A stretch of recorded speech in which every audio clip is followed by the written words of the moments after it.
இந்த சாகுபடி நுட்பத்தை அவர் முதன்முறையாக பரப்பினார். இது அழியாத தரத்தில் இருந்திருக்கலாம், ஆனால் அவர் 10,000 ஆண்டுகளாக அதை பகுப்பாய்வு செய்ததால் இப்போது இது எளிதாக செய்யக்கூடிய ஒன்று. வெங் வெங் வெங் அவரது உடலுக்குள் சக்தி வாய்ந்த வாழ்க்கை அறிகுறிகள் திடீரென்று தோன்றின. அவரது தோற்ற சக்தி வெகுவாக குறைந்துவிட்டது, ஆனால் அவரது காயங்கள் விரைவில் குணமாகின. சில நிமிடங்களில் அவர் முழுமையாக குணமடைந்தார்.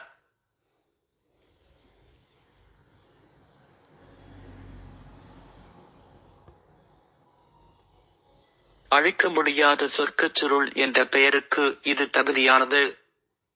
நான் இப்போதுதான் அதில் பயிற்சி தொடங்கினேன், மேலும் இது போன்ற குறிப்பிடத்தக்க விளைவுகளை ஏற்கனவே உணர்ந்திருக்கிறேன்.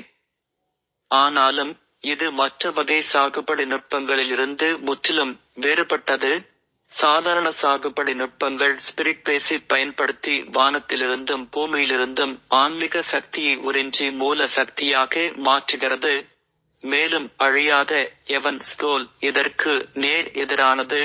ஆரிஜின் பவரை பயன்படுத்தி உடலை செம்மைப்படுத்தவும் காயங்களை குணப்படுத்தவும் பயன்படுத்துகிறது. எனது பயிற்சி மிக உயர்ந்த நிலையை அடைந்தவுடன் அழியாமையை அடைவது சாத்தியமில்லை. அதனால்தான் இது ஹெவன்ஸ் கோல் என்று அழைக்கப்படுகிறது. துரதிருஷ்டவசமாக இப்போது நிலை போதுமானதாக இல்லை. இல்லையெனில் நான் என் ஆவியின் தளத்தை குணப்படுத்த அழியாத ஹெவன்ஸ் கோலை பயன்படுத்தலாம். லிங்கான் கண்களை திறந்து ஜன்னலுக்கு வெளியே வளர்ந்து வரும் ஒளியை பார்த்து மெதுவாக முணுமுணுத்தார். இப்போது நான் லிங்ஜாங் குவானை சென்று அந்த வெட்கமற்ற முதியவரை சந்தித்து அவருக்கு ஒரு ஆச்சரியத்தை தருகிறேன். காலணிகளை அணிந்து கொண்டு வாசல் பக்கம் நடந்து கதவை திறந்தான்.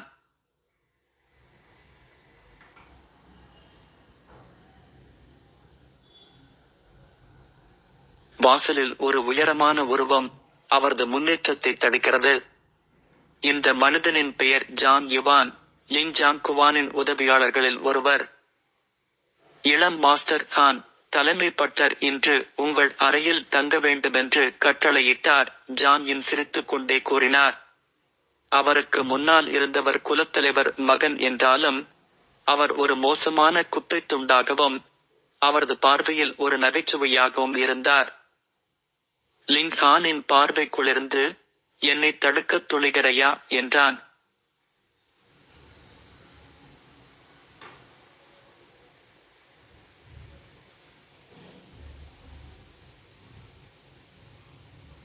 அது சரியாக இருந்தது. தலைமை பட்டர் அவரிடம் லிங்கானை வெளியே வர அனுமதிக்க முடியாது என்று கூறியிருந்தார். தலைக்கேறினால் அவரை தாக்கும் அனுமதி கூட அவருக்கு இருந்தது.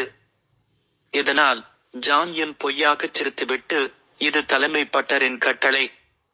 யாங் மாஸ்டர் கான், தயவு செய்து எனக்கு விஷயங்களை கடினமாக்க வேண்டாம்.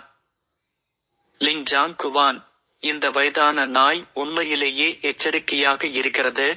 அவர் என்னை கடுமையாக காயப்படுத்திவிட்டார். இந்த பாதுகாப்பற்றவராக உணர்கிறார். கதவை பாதுகாக்க ஒருவரை நியமிக்கும் அளவுக்கு செல்கிறார். லிங்கான் நினைத்தார். லிங்ஜாங் குவானின் பேரன் ஹவ்யாங் அகாடமியில் நுழைவது எவ்வளவு முக்கியம் என்பதை இது காட்டுகிறது. இந்த நம்பிக்கை சிதைந்தால் லிங்ஜாங் குவானின் விரக்தியையும் கோபத்தையும் கற்பனை செய்து பார்க்க முடியும். என் வழியில் இருந்து விலகி செல், லிங்கான் குளிர்ச்சியாக பேசினார். என் மாஸ்டர் கான், இது தலைமை அதிகாரியால் கட்டளையிடப்பட்டது. ஆனால் பலார். லிங்கான் கையை உயர்த்தி அவனை அறைந்தார். குளிர்ச்சியாக பேசினார். நீங்கள் என்ன செய்கிறீர்கள்? நான் உன்னை என் வழியை விட்டு விலகச் சொன்னேன், நீ இல்லையே.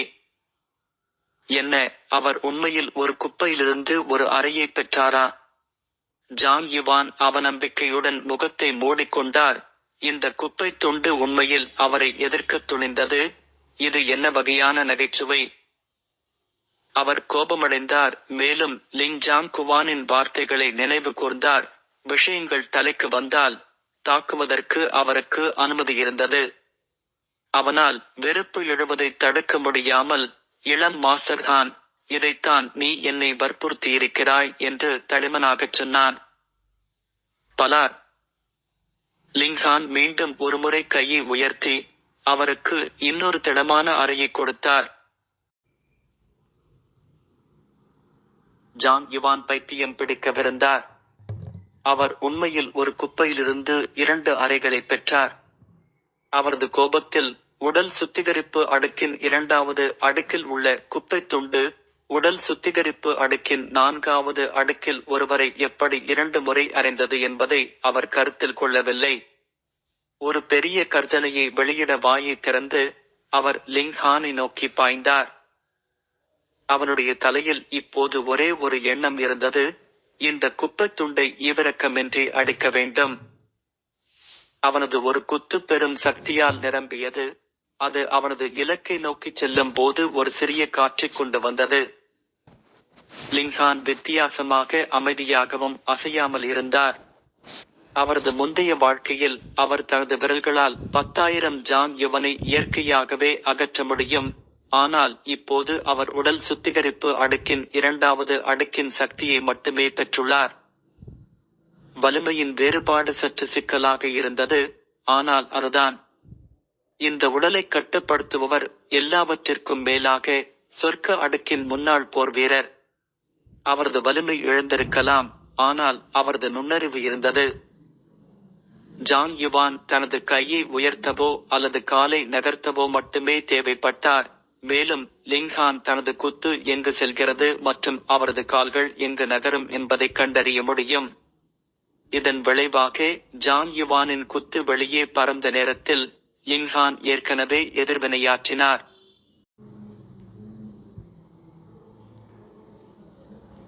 முஷ்டி அதன் இலக்கை தாக்கியது மற்றும் ஜாங் யுவான் குளிர்ச்சியான சிரிப்பை வெளிப்படுத்தினார். ஒருமுறை அவரது குத்தினால் தாக்கப்பட்டால் அதன் அதீத சக்தி உடனடியாக லிங்ஹானை எதிர்ப்பதற்கான அனைத்து வழிகளையும் இழக்கச் செய்து அவரை எதிரியின் தயவில் முழுமையாக விட்டுவிடும். அவர் தனது இலக்கை அடைந்தார். ஜாங் யுவானின் முகம் அவரது ஆச்சரியத்தை வெளிப்படுத்தியது. அவரது குத்து லிங்ஹானின் முகத்தை தாக்கியதாக தோன்றினாலும் அது உண்மையில் சிறிதளவு வித்தியாசத்தில் தவறிவிட்டது. லிங்ஹான் காலப்போக்கில் ஒரு படி பின்வாங்க முடிந்தது, மேலும் அவரது முஷ்டியை தடுக்க முடியவில்லை. லிங்ஹானின் மூக்கின் முனைக்கு முன்னால் அவனது முஷ்டி சரியாக நின்றது. அது ஏறக்குறைய அதை தொட்டுக் கொண்டிருந்தது. தொலைவை கவனமாக அளக்க ஒரு ஆட்சியாளரை பயன்படுத்தியது போல் சரியாக கணக்கிடப்பட்டது. இது ஒரு தற்செயல் நிகழ்வாக இருக்க வேண்டும் என்று ஜாங் யுவான் தனது இதயத்தில் நினைத்தார். இந்த நேரத்தில்தான் லிங்ஹானின் உள்ளங்கை மீண்டும் அவரை நோக்கி பறந்தது. பலார் ஒரு உரத்த மிருதுவான சத்தம் கேட்டது. மேலும் ஜாங் யுவான் மற்றொரு திடமான அறையை பெற்றார். அடடா! ஜாங் யுவான் வாய் நிறைய எச்சில் துப்பினார். உரத்த குரலில் கத்தினார். மீண்டும் ஒருமுறை லிங்ஹானை நோக்கி குத்தினார். ஜாங் யுவானின் முஷ்டி மீண்டும் ஒருமுறை தவறிவிட்டது. லிங்ஹான் மேல் உடல் பின்னோக்கி பறந்த அதே கணத்தில் நகர்ந்தது போல் இருந்தது. 2 கைகளையும் பயன்படுத்தி தன்னை தரையில் இருந்து தள்ள அவரது வலது கால் தானாகவே உதைத்து மென்மையான சத்தத்துடன் ஜாங் யுவானின் கால்களுக்கு இடையில் உள்ள இடத்தை தாக்கியது. உடல் சுத்திகரிப்பு அடுக்கின் 4வது அடுக்கில் அவரது பயிற்சிகை இருந்தாலும் அது ஒரு பொருட்டல்ல.